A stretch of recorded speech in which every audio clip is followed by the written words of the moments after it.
Di malam itu, semua goblin dibantai habis oleh Ronan, sendirian. Aseloh yang menyaksikannya hanya bisa terpaku. Mustahil. Apa yang baru saja kulihat? Apa benar dia menebas 3 goblin sekaligus hanya dalam satu tebasan? Pikirnya. Saat segerombolan goblin lain datang menyerbu, Ronan menghilang sesaat, lalu muncul kembali, menebas kepala-kepala mereka dalam sekejap.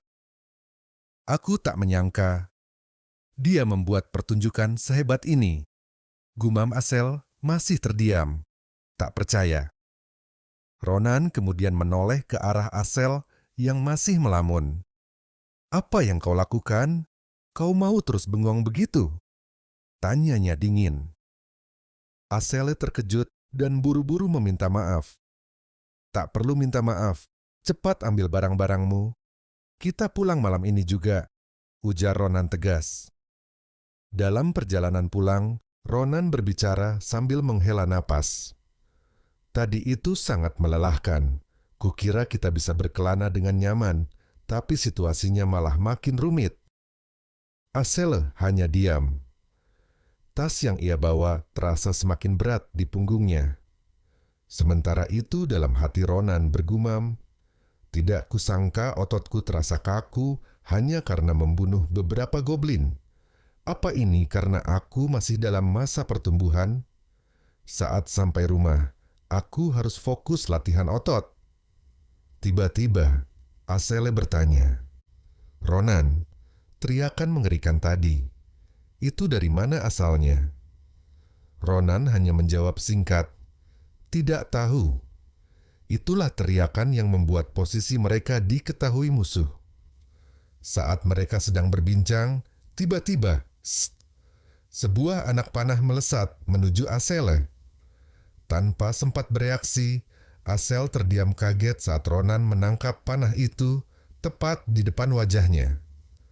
Napasnya memburu, matanya membelalak. Dari mana panah ini?" tanyanya panik. Mereka menoleh. 2 pemuda muncul dari balik semak. "Apa hutan ini terkutuk? Kenapa banyak orang gila di sini?" kata Ronan. "Siapa kalian?" Salah satu dari mereka mengangkat alis dan berkata, "Hah? Manusia? Mereka masih anak-anak rupanya." Ronan mulai kesal. 2 pemuda itu mendekat dengan raut wajah pura-pura polos. "Maaf, kami kira kalian monster.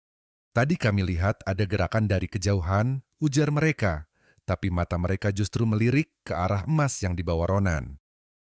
"Astaga, kita hampir saja membunuh orang," kata salah satu sambil nyengir. "Apa kalian terluka?" Ronan menatap tajam dan menyahut, "Omong kosong.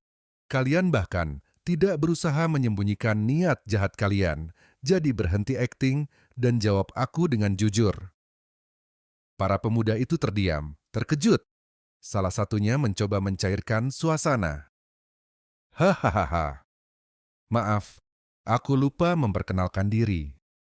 Namun tiba-tiba, dia mengeluarkan pisau dan menyerang Ronan sambil berteriak, "Kaliboro!"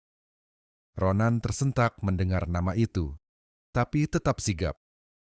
Ia menahan tangan si penyerang dan menghantam kepalanya hingga darah menyembur dari mulutnya. "Gerombolan sampah itu!" gumam Ronan dengan jijik. Teman si penyerang tak tinggal diam. Ia ikut mengayunkan pisaunya ke arah Ronan. Namun sebelum sempat mengenai, Asele menggunakan telekinesis untuk menghentikan gerakannya. Pemuda itu terkejut, tubuhnya tak bisa digerakkan. Ronan tersenyum, mengambil pisau dari tangan pemuda itu, lalu langsung menebasnya. "Siapakah?" Tubuhnya terpotong sebelum sempat menyelesaikan kata-katanya. Asele gemetar, matanya membelalak.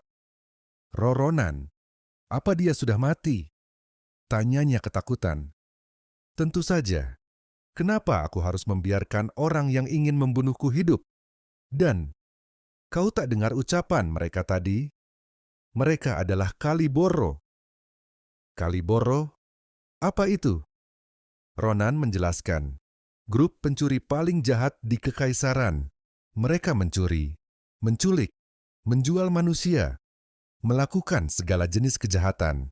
Kalau aku tidak ada, semua organmu pasti sudah mereka ambil, dan kau dikubur diam-diam entah di mana. Ia menatap pemuda yang masih hidup, lalu menusukkan pisau ke tubuhnya. Mengetahui identitas mereka, tapi membiarkan mereka hidup, itu bodoh dan kriminal. Tiba-tiba, tas milik salah satu anggota Kaliboro bergerak sendiri. Jangan hanya mengomel, ambil barang. Ronan terdiam. Ia melihat tas itu terbang. Apa-apaan ini? Kenapa tasnya bisa terbang? Serunya kaget. Asel dan Ronan mendekati tas itu. Saat dibuka, terlihat mata biru yang mengintip dari dalam. Dari dalam tas, keluarlah seekor burung biru. Ia terbang di atas mereka, membuat Ronan dan Asel bingung. Burung apa ini?